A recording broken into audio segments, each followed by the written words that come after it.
Sina, thank you so much for joining me today in this next edition of Stories of Hope.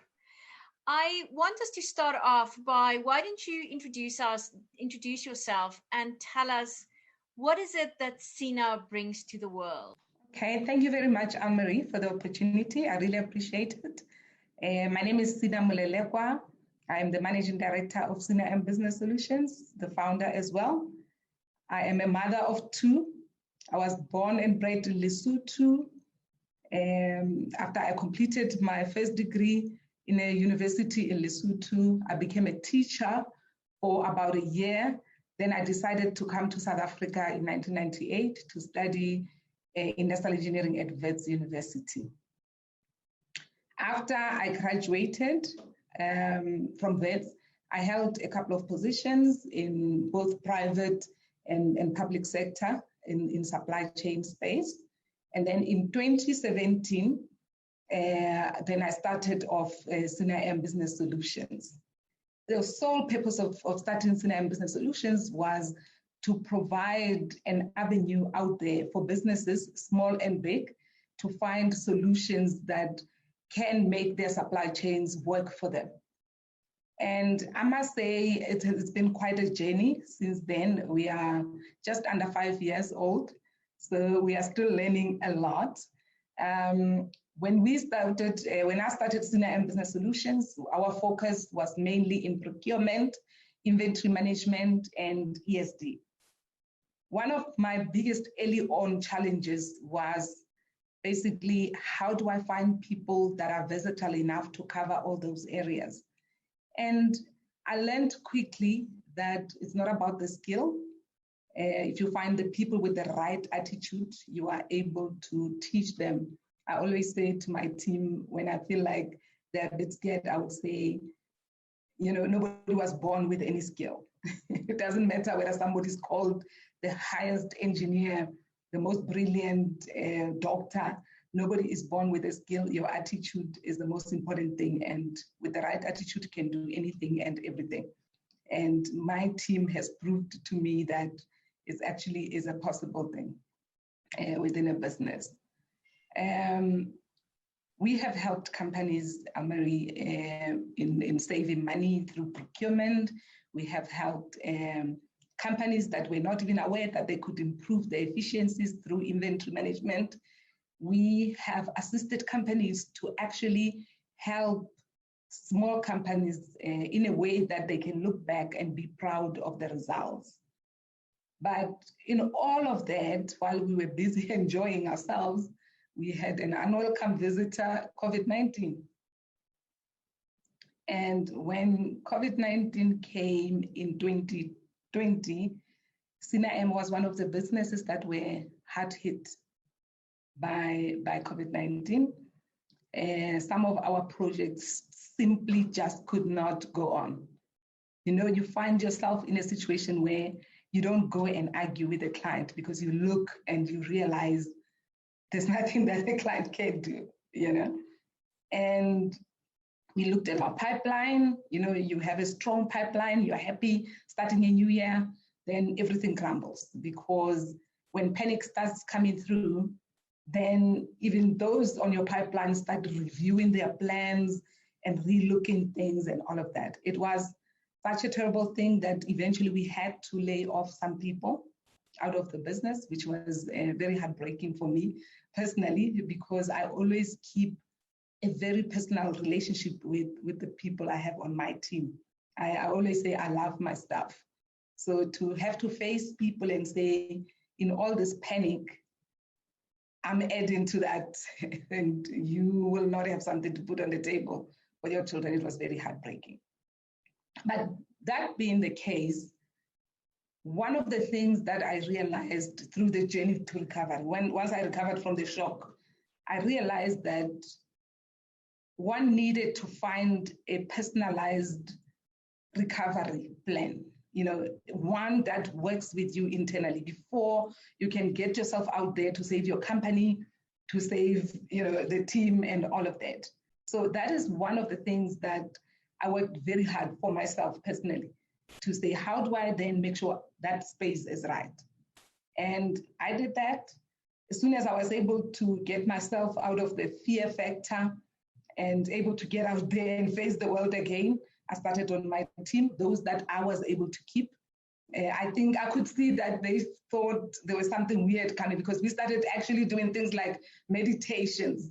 We actually did some morning coherence exercises because I said, I know that once the mind is right, then I can get these people to where we were before the COVID. And I found that helped a lot. And we have kept some of the practices even now, we still do that.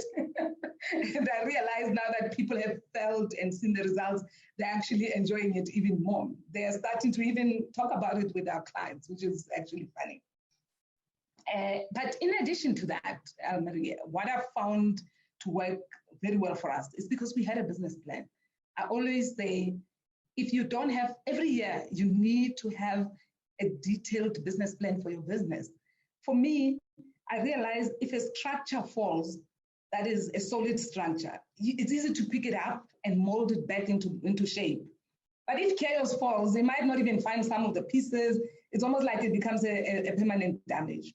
So for us, as soon as we felt confident again to face the world, it was not too much of a problem to pick up the pieces and go back to the structure that we had and said, how do we then get this thing up in the current circumstances? So we had to go back to our clients. We reviewed what we had in our plans. We said, let's put some flexibility. Let's see how we can remold ourselves. I'm very grateful to Cummins South Africa. Is one of the clients that kept us afloat. And I will really, they really came through for us during that time. We went to our pipeline.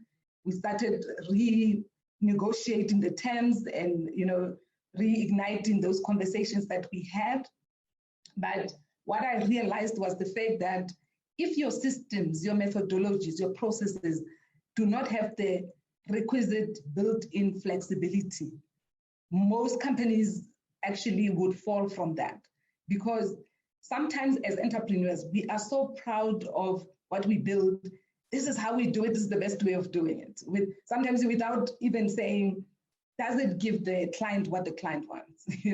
So we found that we had to maneuver and call on that flexibility to make sure that our business can get back. And I'm happy to say we had clients that came back to us, and now we are facing 2021 as almost as if there was no COVID,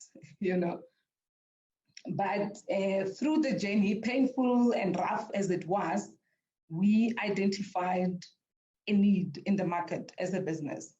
And then that led to the birth of what we call Sinam ECT. Sinam ECT is a platform that is a business facilitation platform that we built. We looked and we said, a lot of entrepreneurs that we spoke to, they felt they were in despair. Some of them, they are out there, they used to get things from Joburg. Some of them, they are clients. And I said, how can we have a way that people still feel like they're at home, like everything is still normal? So we went and we built a platform that actually facilitates business transactions. It's like you walk into a city as a business person or an individual. Just think of anything that you would want, being able to get it, but without moving. And I always say, people always say to me, is this just like a database or e-commerce? I say no, it's neither, but it has both elements, because the facilitation, what we do, we actually facilitate business transactions. Like, for example, you could say, I just want to see a list of, I just want to have access to opportunity-ready SMMEs in a certain space. You will get that. But somebody will come and say, you know what, I don't have time to hire people that will come and sit here and run ESD or do certain things for me. Then we facilitate that. So we've tailored, our thinking is to say, how can we make business easy and convenient, for people, create that climate. So that is what 2020 has gotten us very excited. We almost didn't do any, we didn't go on holidays because we were so excited. We closed it off, and the platform was ready end of the year.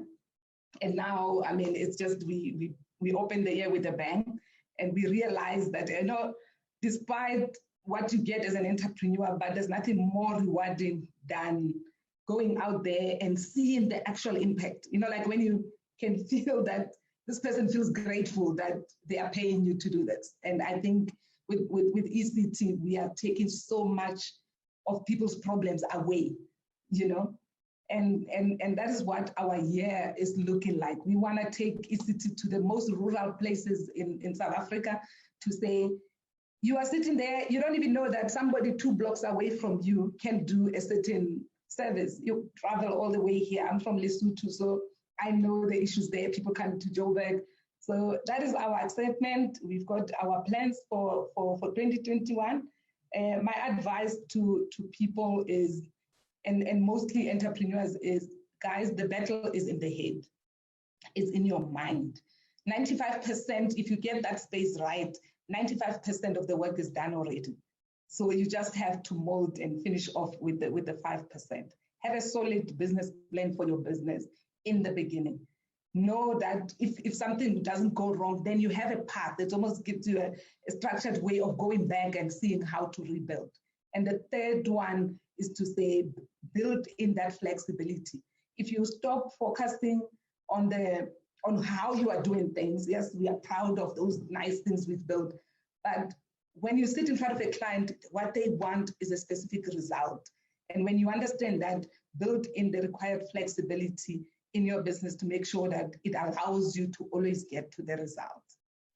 That is Sinam. That's incredibly inspiring. And for you, congratulations for being in business for 5 years. Thank you. And well done on taking 2020 to not just grow your business and build strong relationships with your customers, but to also identify this need in the market that I am also incredibly passionate about. And, I'm really excited to learn more about ECT. But there's one question I do want to ask you, Sina, is when you realized that you had to lay people off, which must have been, like you say, heartbreaking for you because you have relationships with them. Yes. Do you have any advice for other business owners who are in the same position to prepare for that so that it doesn't cause damage to the business owner, and then, of course, to the people that's being impacted? How did you approach that? The best approach is, first of all, to realize you are dealing with human beings. These are human beings just like you. Take them with you. Be transparent. Take these things and say, guys, this is the situation we are in. And don't start hiding and patronizing, and open the floor and say, how can we make it work together from here? I'm blessed because I love my team. Like, I don't just work with them, I love them. So we have a relationship where if we have a tough, situation, then we together work to get to the solution. So some of the people actually, even before I could do it, they could see the pain I was going through. They actually said, we know you can't keep us. And that is the most, it's the most heartbreaking thing to have to go through. But the nice thing is some of them actually, I was able to bring them back. And that made me feel better. But take people with you. Take them inside, into your heart. Let them know what's going on, because as long as you leave it to interpretation, remember there's fear, there's all sorts of things that cloud judgment. Rather play open cards and tell people exactly what is going on in the business. I find that the pain becomes much easier, there's compassion, and people actually even feel for you in the process.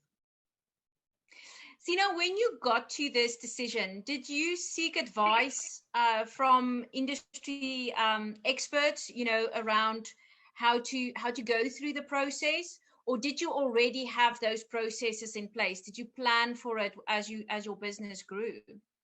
It's both, a little bit of both.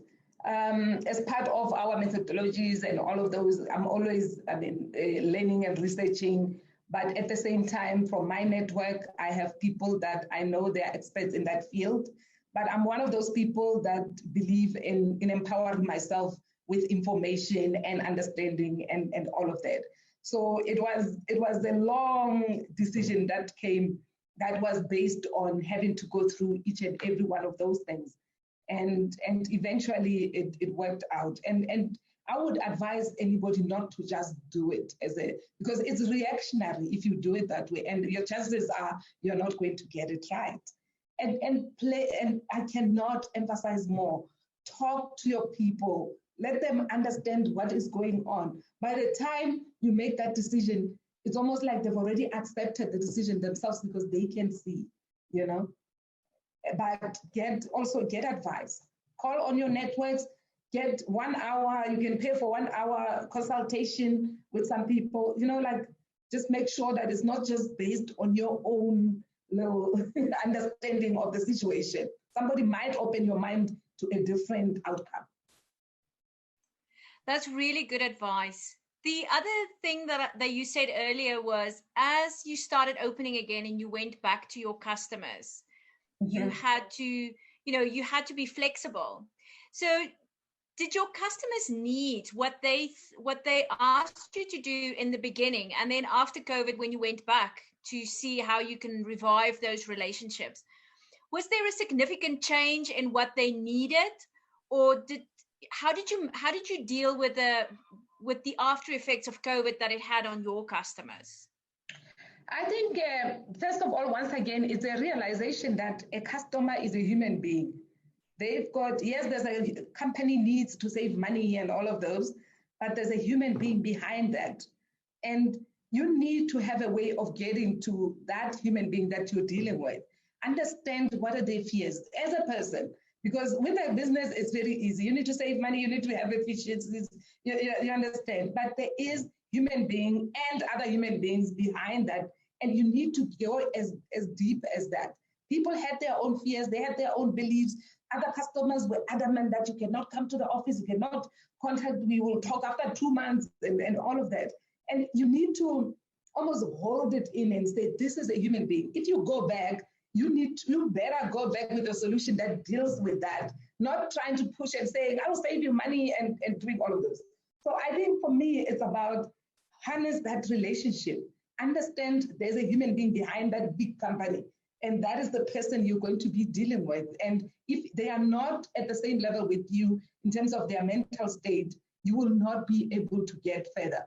So the way changes mostly in how we were doing business post-COVID, and some of the ideas that we had, you could see that they're clouded by this fear and what could happen. So it's that process of divorcing yourself from what you can do once again and saying, here's a human being that, I always say every time somebody gives you a contract, they are risking their job. Because if you don't do it right, they could get fired. So if somebody has trusted you enough to actually risk their livelihood on you, you owe it to them to make sure that they are okay and they feel okay all the time. So the main changes for us as a supply chain business, for example, we could no longer go and visit the sites that we used to work at and things like that. So one had to find an easy and quick way to say, we are talking to people in the Northern Cape. We are talking to people in Rustenburg. We are in Joburg. How do we make it work even in cases like that? There are things to be signed and stuff like that. Where do we relax our rules a little bit to make sure that we are accommodating as well? So that flexibility is very important. Even forget about COVID. It's just that because you have an idea, from idea to results, there's many different paths. And if you build in the flexibility, you are able to always pick a path and make sure that you get to the same result. And I think that's one of the benefits that small businesses have above large corporates, is the fact that a small business can be flexible. Because in the end, Sina, it's only you that need to say yes. You don't have to go to a big board. You don't have to have shareholders agreements. If a customer is asking you to do something, you can decide there and then, yes or no, because it's your business.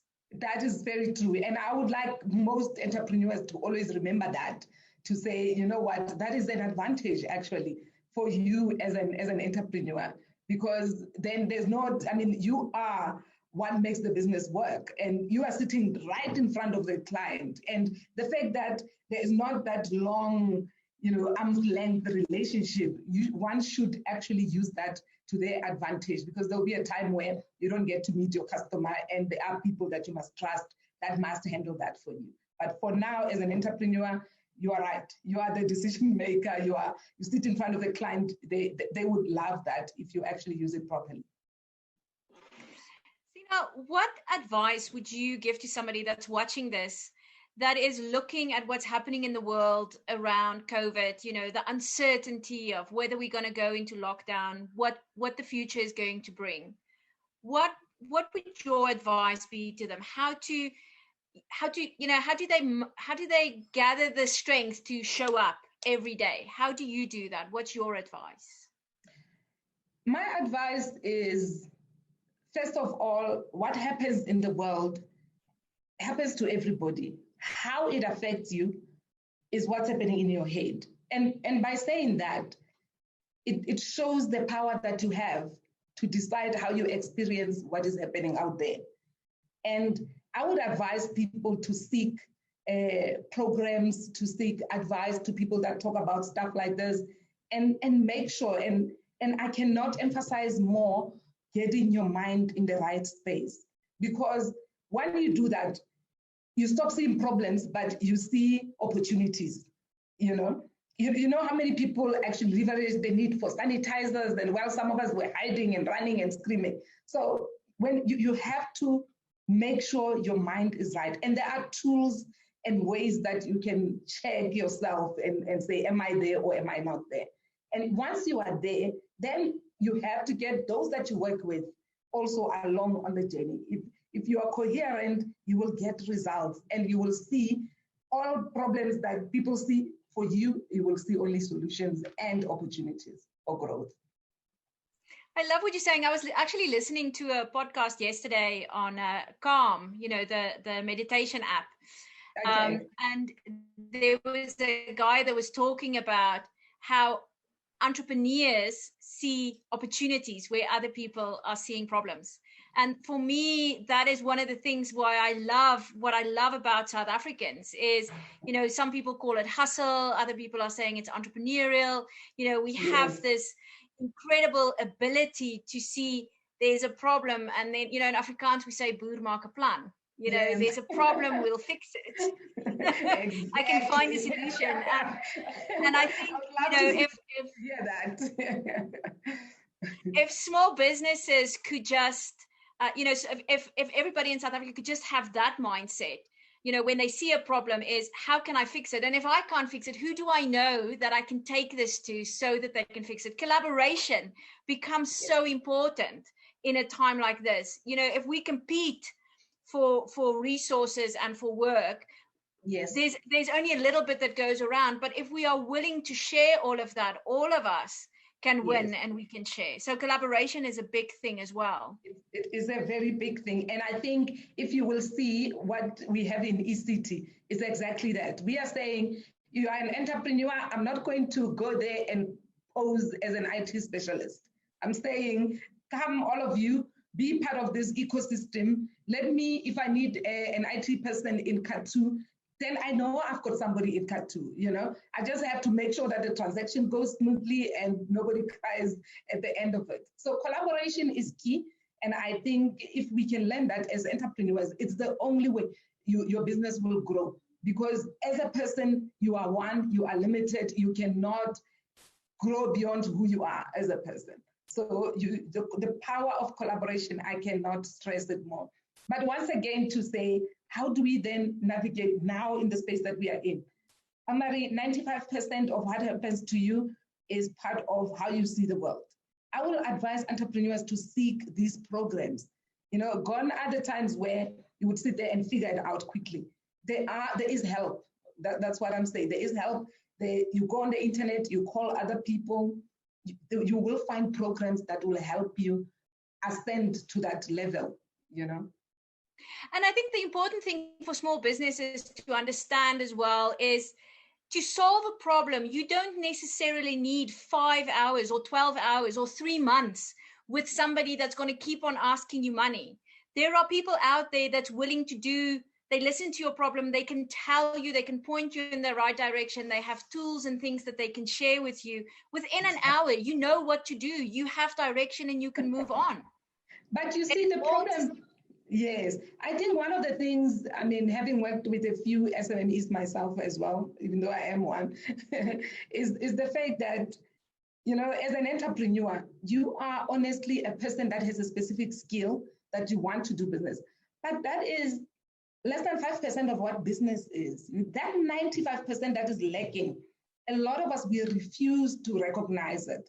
You can be a seamstress, a fashion designer, you can do beautiful dresses, but if you can't run a business, and running a business is a skill, don't try to do it yourself if you can't.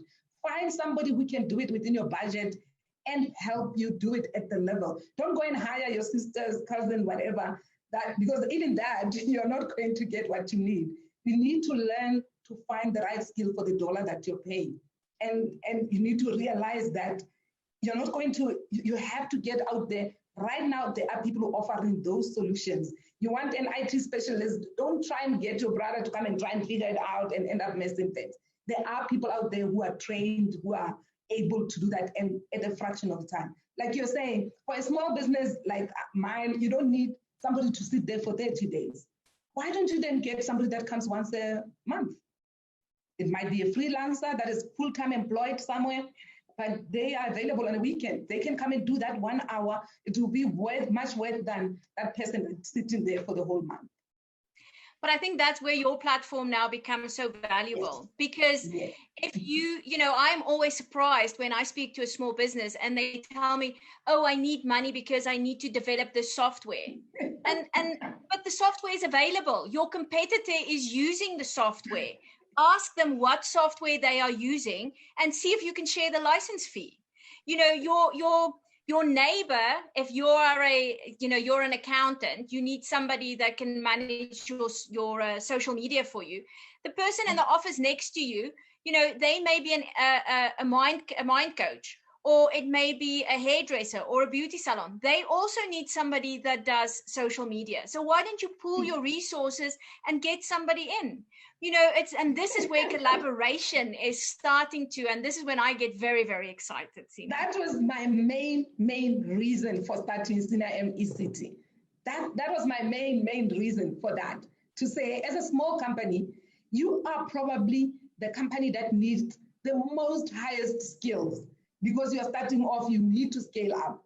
But unfortunately, you are the one company that cannot afford that in the way the business world is structured. But with this structure, you are able to go in and say, I'm buying 1 hour of a strategy, a procurement strategist, or, you know, then that way, an accountant, I'm buying 2 hours of an accountant a month, you know. But if you get somebody to, the problem with our small business is exactly that. You need the highest skills, but you don't have the money to pay for it.